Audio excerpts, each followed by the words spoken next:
Xin chào các bạn đã quay trở lại với kênh YouTube Review 5 phút.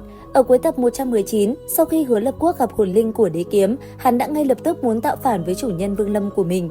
Lúc này, ngay khi loan đao lao tới muốn công kích Vương Lâm thì nam chính của chúng ta chỉ đứng yên tại chỗ.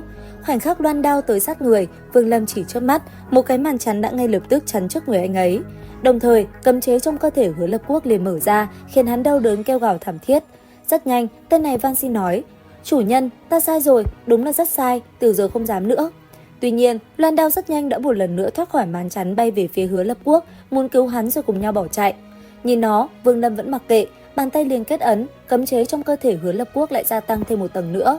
Đến đây, Hứa Lập Quốc ra lệnh cho loan đao dừng lại, đồng thời thanh âm vang lên nói: "Chủ nhân, có cấm chế rồi, tha cho ta thật sự không dám nữa." Nghe vậy, Vương Lâm mặc kệ, bàn tay chụp lấy loan đao định né tránh, Vương Lâm quát khẽ: "Sát lục chi khí." Dứt lời, 3000 đạo sát lục chi khí co rút lại, hình thành một quả cầu giam giữ loan đao, bên trong chỉ thấy cây đao kia dễ dụa.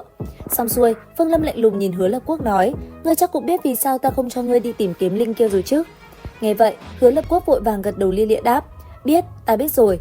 Thế nhưng, mồm thì nói vậy, trong lòng hắn vẫn thầm chửi sát tinh không chật nhịp nào. Tuy nhiên, Vương Lâm chỉ lạnh lùng nói cho Hứa Dê biết, nơi đây cao thủ như mây, nếu cho hắn đi, nhất định sẽ gây họa, vì thế mới ngăn cản hắn. Đến đây, Vương Lâm mới hỏi: "Ngươi chắc đã học được rất nhiều thứ từ kiếm linh trong loan đao màu đen kia phải không?" Đáp lại, Hứa Lập Quốc không chút do dự, kể ra toàn bộ thần thông đã học được từ loan đao cho Vương Lâm nghe. Nghe xong, Vương Lâm tay phải cách không chụp về phía hướng quả cầu đang nhốt loan đao. Sau đó, anh ấy liền phóng phong ấn vào loan đao, ép nó thuần phục. Làm xong, Vương Lâm liền lấy ra tinh kiếm để Hứa Lập Quốc tự giác chui vào lại, đồng thời cũng thả loan đao ra để nó đi theo. Vừa vào trong tinh kiếm, Hứa Lập Quốc đã hầm đắc ý nói: "Sát tinh cũng không thể hoàn toàn thu phục, Tiểu Hắc, xem ra sức hút không thể bằng ta. Tiểu mỹ nhân, Hứa ca ca sẽ còn trở lại, lão tử chưa đi đâu. Không bắt được ngươi mang đi, lão tử sẽ không rời khỏi Thiên Yêu Thành." Nói xong, hắn lại ỉu xìu buồn bã. Còn Vương Lâm, anh ấy liền xoay người bước đi ra bên ngoài thì bất chợt, phía xa có hai người đi tới chắp quyền nói: "Vương đạo hữu, quả là danh bất hư truyền, lời đồn thần thông quảng đại quả không sai." Đáp lại, Vương Lâm ung quyền nói: "Quá khen rồi. Tại hạ là thiếu môn chủ của Ngọc Kiếm môn, phong thái của Vương huynh đã làm cho tại hạ thức tỉnh, tu sĩ chúng ta không phải là con háp mua vui cho chúng." "Vương đạo hữu, ta là người trợ giúp của Ngao Định, hắn bỏ mạng cũng khiến ta thức tỉnh. Bây giờ chúng ta chuẩn bị rời khỏi Thiên Yêu Thành. Hôm nay xin từ biệt Vương đạo hữu." "Cáo từ." Nói xong, hắn cùng những tu sĩ phía sau ôm quyền cáo từ và hóa thành những đạo cầu vồng bay thẳng lên trời và biến mất. Thấy vậy, Vương Lâm đứng tại chỗ, trầm mặc nhìn họ rời đi, sau đó lẳng lặng bước đi trên phố. Vừa đi, Vương Lâm vừa suy nghĩ về việc tu đạo và nghịch thiên. Đến Mạc Phủ, Vương Lâm dừng lại một bước, dường như đã có cảm ngộ nhưng chưa đủ, cảm giác như bắt được thứ gì đó rồi lại tuột mất.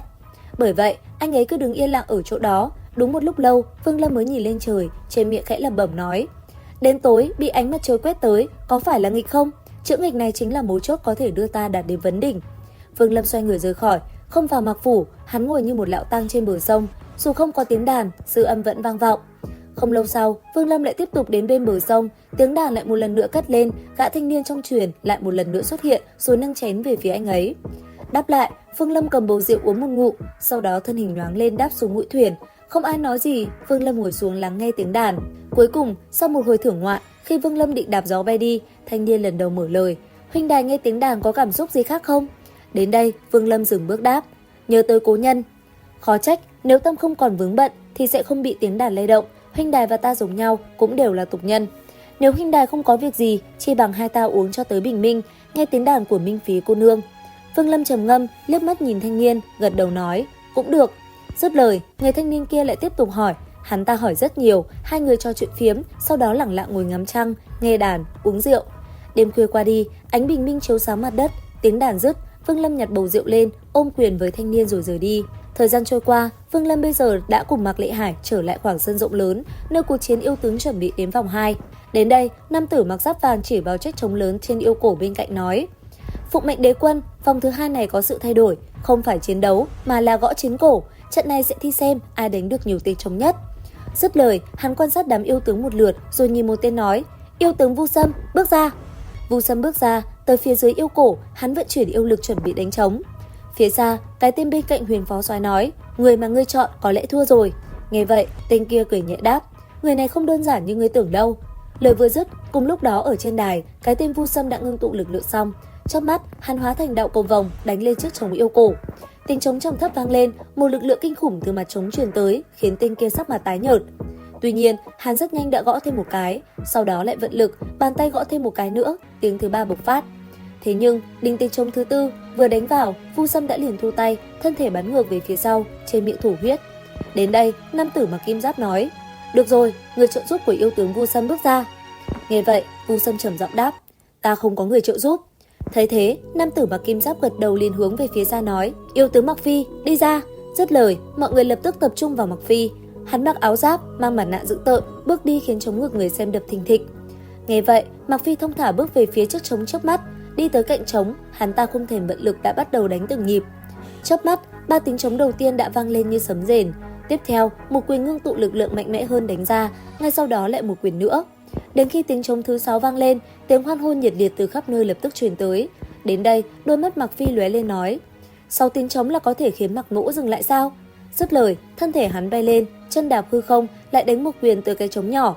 Cuối cùng, tiếng trống thứ 7 vang lên, sắc mặt Mặc Phi đột nhiên biến đổi, hắn không chút do dự, lập tức lui lại phía sau.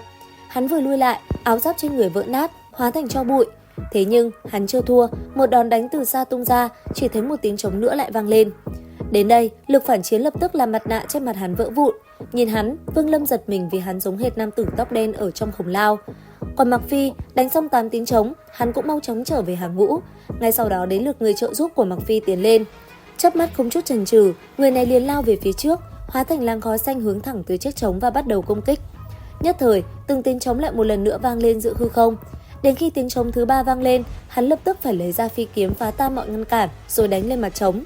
Thế nhưng đến đây, người trợ giúp cũng dừng lại mà không đánh nữa, vì nếu tiếp tục, hắn nhất định sẽ trọng thương. Cứ như vậy, tổng cộng Mặc Phi và người trợ giúp gõ được 11 tiếng trống. Thành tích này khiến sắc mặt tất cả yêu tướng trở nên âm trầm. Nhìn họ, Mạc Lệ Hải tái nhợt, nhìn Vương Lâm nói: "Vương lão đệ, thôi, vòng thứ 2 này chúng ta chịu thua đi." Cùng lúc đó, cái tên Thạch Tiêu trầm giọng hỏi người đứng cạnh: "Trần Đào, ngươi có thể đánh mấy tiếng?" "Nếu thời kỳ đỉnh cao thì ta có thể đánh được hơn 10 tiếng, hiện giờ chỉ có thể đánh được 7 tiếng, không thể nhiều hơn Mặc Phi." Cùng lúc mọi người đang xôn xao thảo luận thì giữa sân, tam tử mặc kim giáp đã chỉ vào Vương Lâm chậm rãi nói: "Ngươi, đi ra." Nghe vậy, Vương Lâm thong dong đi ra, hắn nhìn nam tử mặc kim giáp với ánh mắt lạnh lẽo nói: "Ta không phải tên là ngươi, ta là Vương Lâm." "Vương Lâm, ngươi có dám đánh cuộc với ta không?" Nghe được lời này, Vương Lâm đáp: "Nói đi." "Ta cá là ngươi không thể đánh được 5 tiếng trống. Nếu ngươi thắng, ta sẽ tự mình đề cử ngươi với yêu đế đại nhân. Nếu ngươi thua thì ta sẽ xử lý chuyện ngươi dám đả thương yêu tướng. Nếu không dám đánh cuộc thì lập tức rời khỏi Thiên Yêu Thành." Đáp lại, Vương Lâm vẫn lạnh lùng đáp: "Ta không cần ngươi đề cử, với yêu đế, ta muốn một cánh tay của ngươi. Muốn một tay của ta thì trừ khi ngươi có thể đánh hơn 5 tiếng trống, nếu ngươi có thể gõ 10 tiếng thì cho ngươi hẳn 2 tay."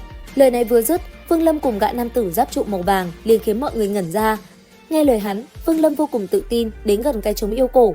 Sau đó, anh ấy phóng lên không trung rồi lăng không từng bước đi đến gần. Sau đó, anh ấy đưa tay phải vuốt nhẹ lên mặt trống rồi vỗ túi trữ vật, lấy ra một bình rượu, ngửa mặt uống một hơi dài, cười nói: "Kim giáp yêu nhân, người xem cho kỹ đây." Dứt lời, tay phải Vương Lâm nhanh như chớp nắm thành quyền hướng về yêu cổ đánh xuống. Và liệu rằng Vương Lâm sẽ đánh được bao nhiêu tiếng? Theo dõi kênh YouTube Review 5 phút để biết thêm chi tiết các bạn nhé. Xin chào và hẹn gặp lại.